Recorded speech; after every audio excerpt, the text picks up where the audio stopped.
Saudi நாட்டில் நீங்கள் YouTube உபயோகப்படுத்த தெரிந்தால், கூகுள் உபயோகப்படுத்த தெரிந்தால், ஆங்கிலம், அரபி, தமிழ் எந்த மொழியில பரா ஆ அப்படின்னு சொல்லி ஒரு பேரை போட்டாலும் வந்துடும். பரா ஆ அப்படின்னு எழுதி வச்சுக்கணும். நீங்க நெட் உபயோகப்படுத்த தெரிந்தால், இந்த குழந்தையினுடைய பெயர் பரா ஆ, வயது 10 சனவாத், 10 வயது மட்டும்தான் இந்த குழந்தைக்கு. இந்த குழந்தை எகிப்து நாட்டை பூர்வீகமாக கொண்ட குழந்தை. இவங்க வாப்பா உம்மா எகிப்தை சார்ந்தவர்கள். எப்படியெல்லாம் அல்லாஹ் உலகத்தை வைத்திருக்கிறான் பாருங்க. ஒரு சிறிய சோதனை, ஒரு சிறிய கஷ்டம், இபாதத்தின் மனம் தளர்ந்து விடுகிறோம். காஃபிர்களை விட மட்டமாக மாறி விடுகிறோம். காஃபிர்களினுடைய இறை நம்பிக்கையை விட நமது இறை நம்பிக்கை குறைந்து விடுகிறது. அல்லாஹ் பாதுகாக்கட்டும்.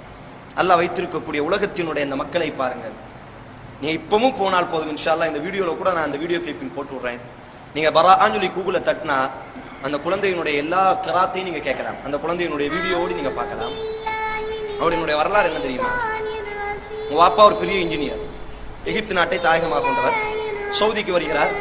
சவுதியில ஒரு பெரிய கம்பெனியில ஒரு பெரிய ஒரு பணக்காரராக வேலைக்கு அமர்த்தப்படுகிறார். கை நிறைய லட்சக்கணக்கான தீனார் திருகங்கள் அவளுக்கு கொடுக்கப்படுகிற மாதம். பெரிய திறமையானவர். எகிப்துல கல்யாணம் முடிச்சு குடும்பத்தோடி மனைவியையும் அழைத்து கொண்டு வந்து மகள் இந்த பராஆ பிறந்து ஒரு 10 வருடம் குடும்பமாக வாழ்க்கை நடத்தி கொண்டிருக்கிறார்கள். இப்படி சவுதியினுடைய வாழ்க்கை நடத்தி கொண்டிருக்கிறார். கை நிறைய சம்பளம். அந்த சவுதியினுடைய நிறுவனமே வீடு கொடுத்துட்டு, அந்த நிறுவனமே கார் கொடுத்துட்டு, அந்த நிறுவனமே இந்த குழந்தையை படிக்க வைக்கக்கூடிய பொறுப்பையும் ஏற்றுக்கொண்டார்கள். அந்த அளவுக்கு ஒரு பெரிய திறமையானவர். இப்படி அவங்களுடைய வாழ்க்கை இன்பமாக கழிந்து கொண்டிருக்கக்கூடிய அந்த நேரத்தில் இப்ப திடீர்னு சொல்லி அந்த பராஆவினுடைய உம்மா மயக்கம் போட்டு விடுறாங்க. நேரா ஹாஸ்பிட்டலுக்கு அழைச்சிட்டு போறாங்க. போய் பார்த்தால் இரத்த புற்றுநோய். உம்மாக்கு இரத்த புற்றுநோய். இது பராஆவினுடைய வாப்பாக்கு தெரியும், அந்த உம்மாக்கு தெரியும்.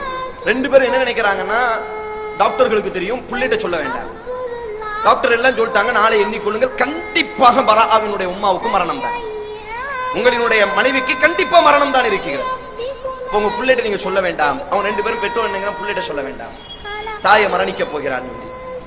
பராட்ட சொல்றாங்க, சின்ன நோய் தான், உம்மா ஹாஸ்பிட்டல்ல இருக்கிறாங்க, சரியாயிரும். ஒவ்வொரு நாளும் ஹாஸ்பிட்டலுக்கு அந்த புள்ள வரும். உம்மா ரகசியமாக சொல்வாள், உனக்கு முன்னால் நான் சொர்க்கம் சொல்வேன், உனக்காக வேண்டி விளையாட்டு ஜாமான்களை எல்லாம் நான் சொர்க்கத்துல தயார் பண்ணி வைப்பேன். அப்படி ரகசியமா சொல்லிக்கிட்டே இருப்பாங்க. பராஆ இன்டர்நேஷனல் ஸ்கூல் சவுதியில படிச்சு கொண்டிருக்கிறார். திடீர்னு சொல்லி பராஆவினுடைய வாப்பாக்கு ஒரு கால் வருது. பராஆவினுடைய வாப்பா தனது காரை எடுத்துட்டு தனது பிள்ளையை அழைக்கிறதுக்காக வேண்டி அந்த இன்டர்நேஷனல் ஸ்கூலுக்கு வரார். பிள்ளை என்ன காரணத்துக்கு வராருன்னா, பராஆவினுடைய உம்மா ஹாஸ்பிட்டல்ல மரணிச்சிட்டாங்க. இப்போ பிள்ளை சொல்லல, ஆனா உம்மாட்ட பிள்ளைகிட்ட காமிக்கணுமா இல்லையா? ஒரு கட்டத்துல சொல்லல, மறைச்சிட்டோம். இன்னைக்கு மட்டும் அவ சோகமா இருக்கட்டும், இந்த சோகத்தை அன்னைக்கே சொல்லியிருந்தால் அவ சோகமாவே இருந்திருப்பாள் என்பதற்காக வேண்டி பிள்ளைய கூப்பிடுறதுக்காக வேண்டி வாப்பா வாரார். பிரின்சிபால்கிட்ட பேசுறாங்க. முதல்வர்கிட்ட பேசி பிள்ளைய ஏத்தி கார்ல ஏத்தி வரும் பொழுது வாப்பா சொல்லல. என்ன செய்யறாரு? சொல்ல பயப்படுறார். என்ன நடக்கும்? யாருமே இல்லை. இந்த உம்மா தான் அந்த பிள்ளைக்கு எல்லாமே. அப்படி வளர்ச்சி விட்டார்கள். சரி கொஞ்சம் நேரம் ஆகட்டும் சொல்லி கார்ல பயணம் செய்யறாங்க. ஹாஸ்பிட்டலை நோக்கி பயணம் செஞ்சுட்டு இருக்கும் பொழுது வாப்பா என்ன நினைக்கிறாருன்னா, இந்த நேரத்துல பிள்ளைகிட்ட சொல்ற முன்னகட்டி பிள்ளைக்கு நம்ம உணவு வாங்கி கொடுத்துடலாம், ஜூஸ் வாங்கி கொடுத்துடலாம், ஏதாச்சும் உணவு வாங்கி கொடுத்துட்டால் புள்ள உணவு சாப்பிட்டதற்கு பிறகு நாம் சொல்லலாம். காரணம், இந்த நேரத்தில் நம்ம சொன்னால் புள்ள உணவு சாப்பிடாது, அழுதுகிட்டே இருக்கும், அவளுக்கும் நோய் வந்துடும்.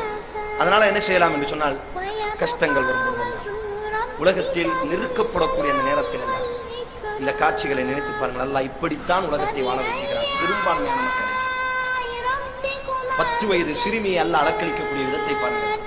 வாப்பா தன்னுடைய BMW காரை ஒரு இடத்துல விட்டுட்டு ஒரு மார்க்கெட், சூப்பர் மார்க்கெட்ல போய் ஜூஸ் வாங்குறதுக்காண்டி, சாப்பாடு வாங்குறதுக்காண்டி போய் சாப்பாடை வாங்கிட்டு வரும் பொழுது புள்ள பார்த்துட்டு இருக்கு. வாப்பா அங்க விபத்துல இறந்துட்டான். சாப்பாடை வாங்கிட்டு வர ஒரு கார் வந்து அடிக்கி புள்ள கண்ணு முன்னாடியே வாப்பா துடித்து இறந்து விடுகிறார். 2 பேரும் இறந்துட்டாங்க. யார் மரணத்தை சொல்றது? பிள்ளைகள். டாக்டர்கள் முடிவு செஞ்சு முதல்ல வாப்பாவை பத்தி சொல்லிடுவோம். ஏன் வாப்பாவனுடைய மரணத்தை கண்ணால பார்த்துட்டா. வாப்பா அடக்கம் பண்ணி உம்மா அடக்கம் பண்ணி ஒரு 6 நாளைக்கு பிறகு பராஆட்ட சொல்லப்படுது, உம்மாவும் மரணிச்சிட்டாங்க. அனாதையாக யாருமே இல்லை. நேற்று வரை சவுதியினுடைய மிகப்பெரிய ஒரு பணக்காரி, நேற்று வரை ஒரு பெரிய இடத்தினுடைய மகாராணியாக வாழ்க்கை நடத்தியவர். ஒரே ஒரு விபத்து தான் அவளினுடைய அத்தனை வாழ்க்கையை அளித்து இப்பொழுது 2 தாயையும் தகப்பனையும் இழந்த முழு அனாதை. அனாதை என்பதை தாண்டி அவர்கள் எகிப்திலிருந்து பல வருடத்திற்கு முன்னால் வந்ததினால் இப்பொழுது அகதியாக சவுதியினுடைய நாட்டில் இருக்கிறார். இப்படி நின்று கொண்டிருக்கக்கூடிய ஒரு சில நாட்களில் அந்த பராஆ மயக்கமுட்டு விழுகிறாள். பராஆவை ஹாஸ்பிட்டல்ல கொண்டு போய் செக் பண்றாங்க. அதே புற்றுநோய் பராஆவையும் தாக்கி இருக்கிறது.